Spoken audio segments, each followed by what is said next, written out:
प्रिय छात्रों, पिछले वीडियोज में हम लोग समिश्र संख्या का प्रश्नावली 5.1 पढ़े थे। आज हम लोग 5.2 पढ़ेंगे। इसमें देखें, कोई समिश्र संख्या a प्लस IB के रूप में अगर दिया है तो उसको ध्रुवीय रूप में बदलने के लिए हम लिखते हैं r cos theta plus I sin theta, ये ब्रैकेट बंद। तो यह जो थीटा होता है, ये थीटा यह आपका पूर्णांक है और किसी समिश्र संख्या का मापांक निकालना है तो वह होता है अंडर रूट a का वर्ग अधन b का वर्ग। यह होता है, इसके पहले कुछ फार्मूला दिया गया है, उसको आपसे एक प्रश्न पूछा गया था, -i का गुणात्मक प्रतिलोम क्या होगा। तो अनुराग यादव और आलोक कुमार, ये दो छात्रों ने अपना आंसर कमेंट बॉक्स में दिया है और वो दोनों बिल्कुल सही है। तो देखें,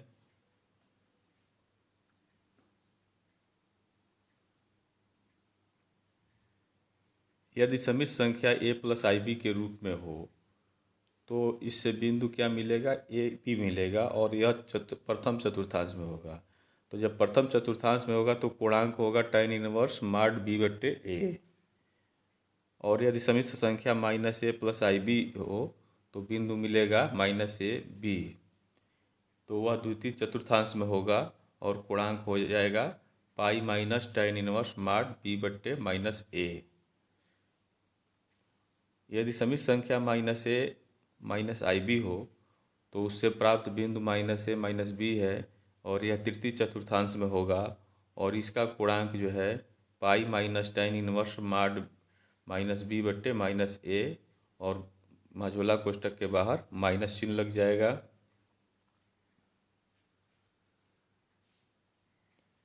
यदि समिश्र संख्या a -IB हो तो प्राप्त बिंदु होगा a-b, तो यह जो है चतुर्थ चतुर्थांश में होगा और इसका पूर्णांक का फार्मूला हो जाएगा minus tan inverse mod -b/-a।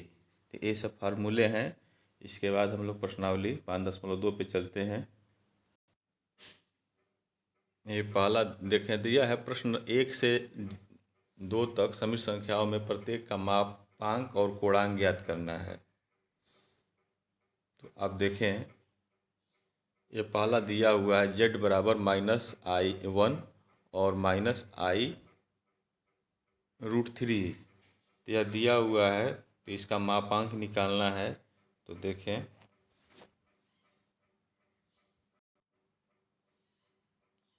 ये 5.2 का पहला है समिश्र संख्या z का मापांक।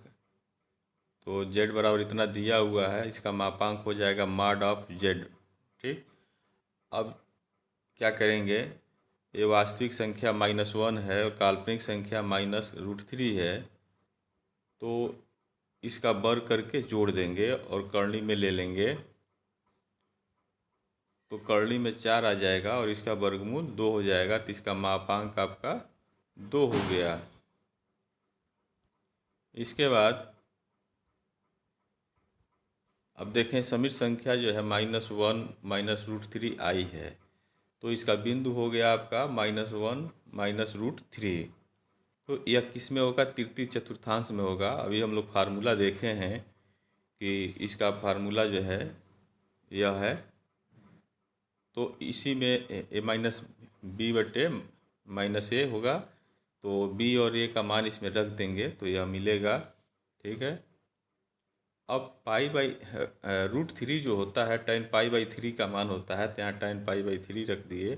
tan इनवर्स tan थीटा के हिसाब से यहाँ tan थीटा हो जाएगा π/3, पाई में से घटाएंगे तो 2π/3 हो जाएगा। पहले इसका चिन्ह माइनस है, तो यही इसका पूर्णांक हो गया।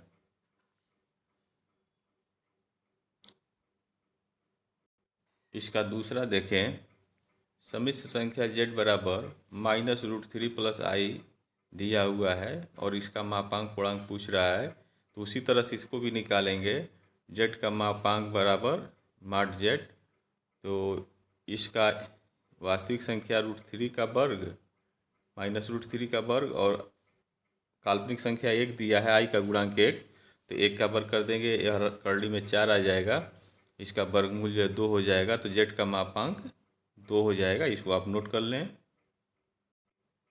अब देखें, वो जो सम्मिश्र संख्या था माइनस करनी में 3 और 1, तो इससे बिंदु मिलेगा माइनस करनी में 3 1, और यह द्वितीय चतुर्थांश में होगा, और इसका पूर्णांक का फार्मूला हो जाएगा यह, और इसी में हम ए और बी का मान रख देंगे, तो हमें मिल जाएगा पाई माइनस पाई/6, यानी 1/, यहाँ करनी में 3 जो है, माड में ऋणात्मक संख्या भी जो होती है वो धनात्मक ले लेते हैं, इसीलिए यहाँ 1/, करनी में 3 लिया गया है।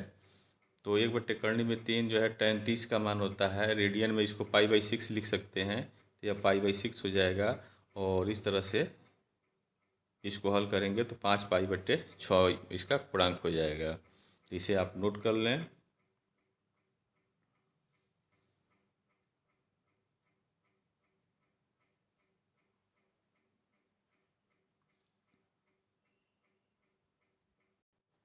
अब आप देखें, प्रश्न संख्या 3 से 8 तक जितना भी सम्मिश्र संख्या दिया गया है उनको ध्रुवीय रूप में रूपांतरित करना है, 3 से लेकर के 8 तक। तो आप देखें इसका तीसरा,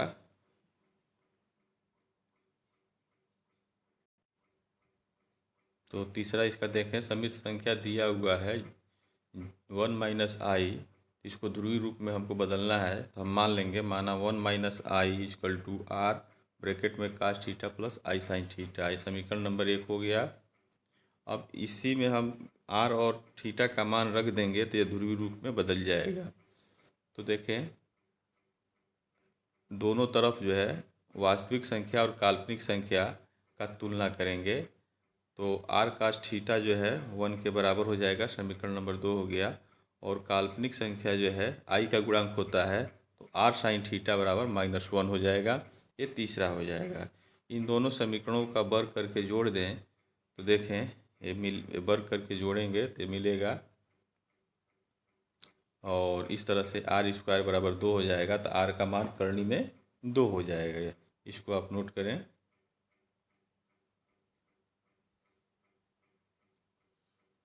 उसके बाद आप देखें कि सम्मिश्र संख्या 1 - i से प्राप्त बिंदु क्या है, 1 - 1, और एक इसमें जाएगा, चतुर्थ चतुर्थांश में जाएगा, और जब चतुर्थ चतुर्थांश में जाएगा तो हमने फार्मूला आपको बताया था, कोणांक थीटा बराबर -tan 1 माड -1/1, तो इसका मान जो है माड -1 हो जाएगा, और पुनः माड में है तो इसका मान 1 हो जाएगा, और tan 1 का मान पाई/4 होता है। अब पहले माइनस चिन्ह है तो इस तरह से इसका मान जो है -पाई/4 हो गया। अब यही r और थीटा का मान जो समीकरण नंबर 1 में हम रख देंगे। देखें, r का मान करने में 2 आया था और थीटा का मान -पाई/4 आया था, तो इनको समीकरण नंबर 1 में रखेंगे तो सम्मिश्र संख्या का ध्रुवीय रूप मिल जाएगा। तो r की जगह करली में 2 और थीटा की जगह -पाई/4, तो यह हो जाएगा हमारा ध्रुवीय रूप। इसको नोट करें।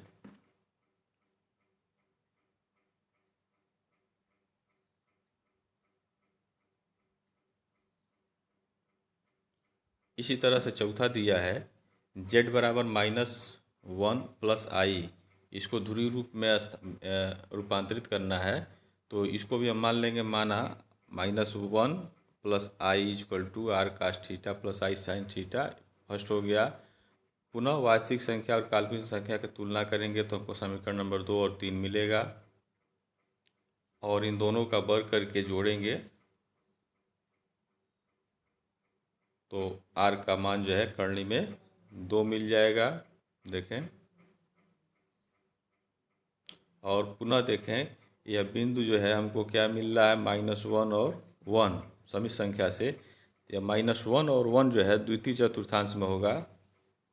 आपको बता दें, देखें,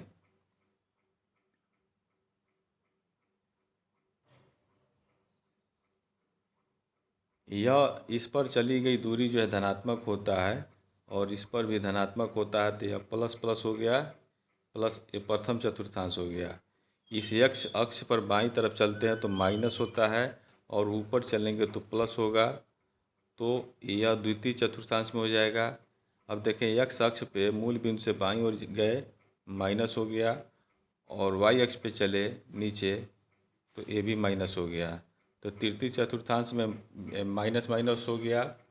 अब देखें एक्स अक्ष पर मूल बिंदु के दाईं ओर चलते हैं तो धनात्मक होता है और वाई अक्ष पे मूल बिंदु से नीचे की तरफ गए तो ऋणात्मक होगा। तो इस तरह से यह जो है चतुर्थ में हो गया। ये फर्स्ट चतुर्थांश है, ये द्वितीय चतुर्थांश है, ये तृतीय चतुर्थांश है और यह चतुर्थ चतुर्थांश है। तो पहले में प्लस प्लस, दूसरे में माइनस प्लस, तीसरे में माइनस माइनस और चौथे में प्लस माइनस होता है। इसी हिसाब से वो बिंदु जो है लिया जा रहा है। तो देखें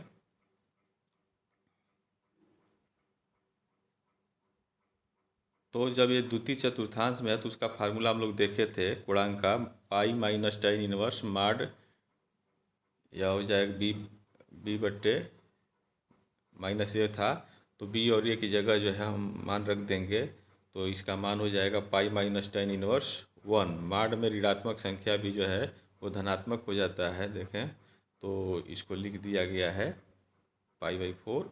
हल करेंगे इसको तो 3 पाई/4 मिलेगा इसका पूर्णांक थीटा। अब यह आर का मान और थीटा का मान समीकरण नंबर 1 में रखेंगे तो इसका ध्रुवीय रूप जो है देखें ये मिल गया। इसको नोट कर लें।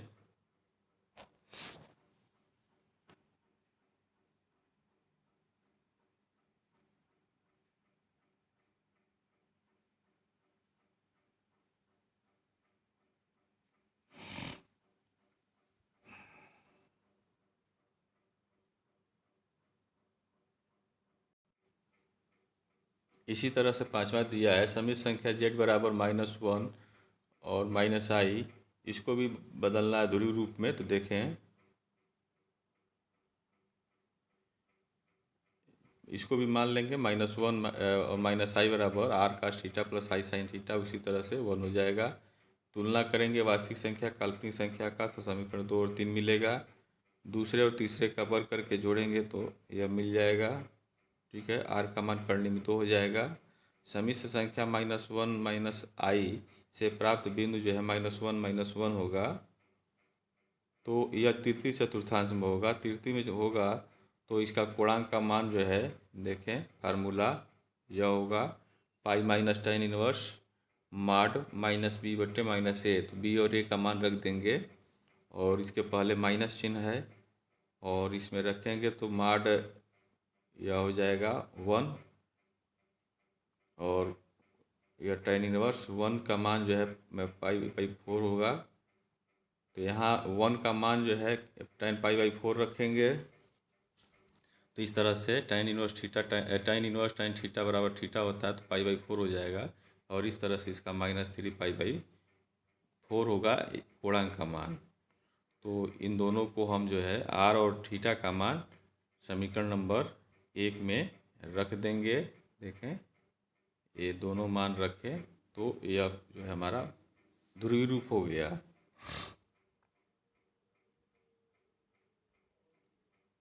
इसी तरह से छठा आपका दिया है, देखें z बराबर -3 + i.0 को ध्रुवीय रूप में रूपांतरित करना है।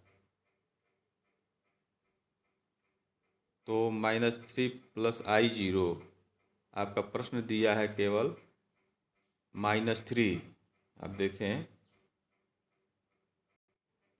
यहाँ देखें ये छठा दिया है -3 को ध्रुवीय रूप में बदलना है तो हम -3 को लिख सकते हैं -3 + i.0।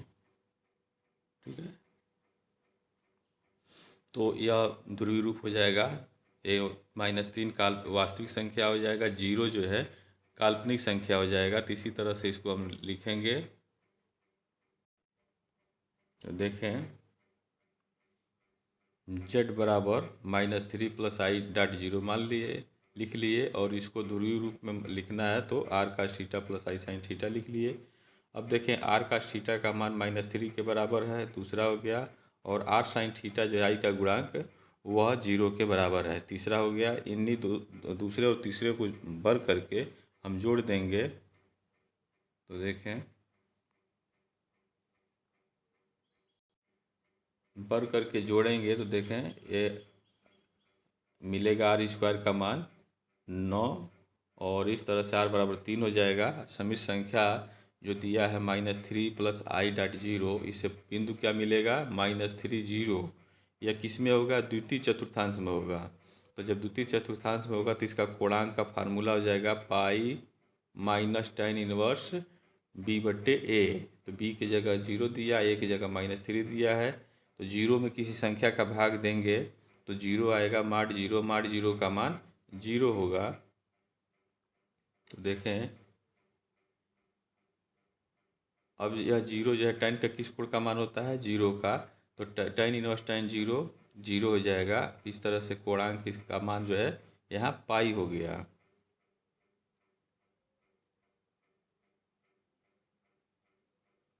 अब आप देखें, r का मान 3 और थीटा का मान जो है पाई, हम समीकरण नंबर 1 में रखेंगे तो हमको ध्रुवीय रूप यह मिलेगा।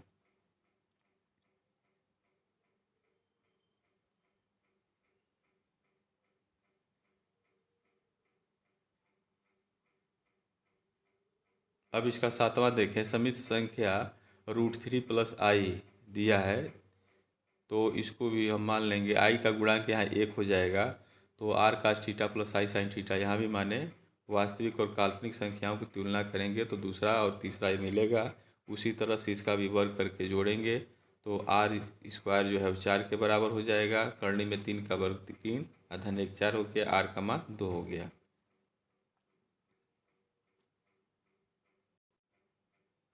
अब आप देखें, समिश्र संख्या √3 + i से बिंदु कौन सा प्राप्त होता है? करनी में 3 1। यह प्रथम चतुर्थांश में होगा, धन धन है।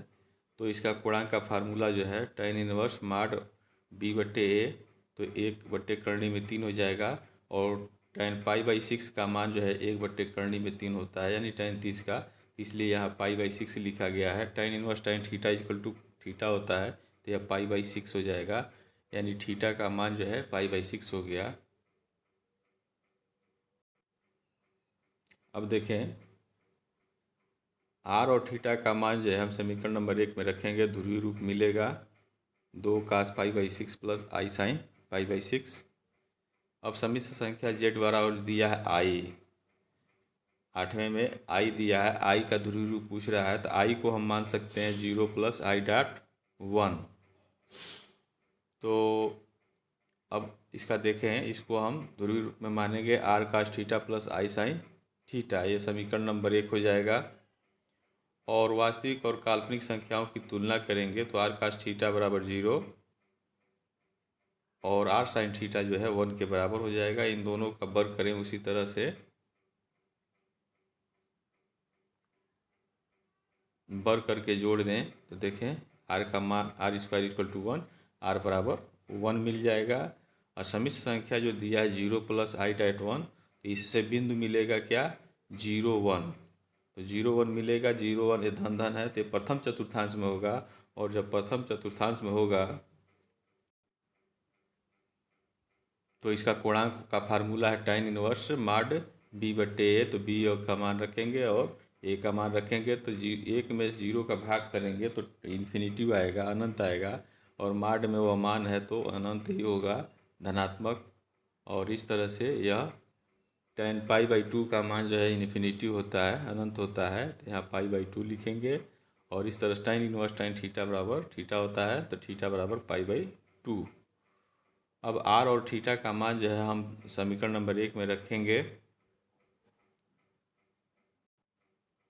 1 में रखेंगे तो देखें ध्रुवीय रूप हमको यह मिलेगा। ठीक है, यह मिल गया। तो इस प्रश्नावली में 8 सवाल थे, तो ये 8 सवाल आपके समाप्त होते हैं। और अगला वीडियो जो है हम लोग अगले वीडियो में पढ़ेंगे प्रश्नावली, अगले प्रश्नावली को। और आपसे एक प्रश्न है जिसका आंसर जो है सभी छात्र कमेंट बॉक्स में देंगे। माइनस, यदि किसी बिंदु का चिन्ह माइनस माइनस हो तो यह किस चतुर्थांश में होगा, इसका आंसर आप सभी छात्र कमेंट बॉक्स में देंगे। Thank you very much.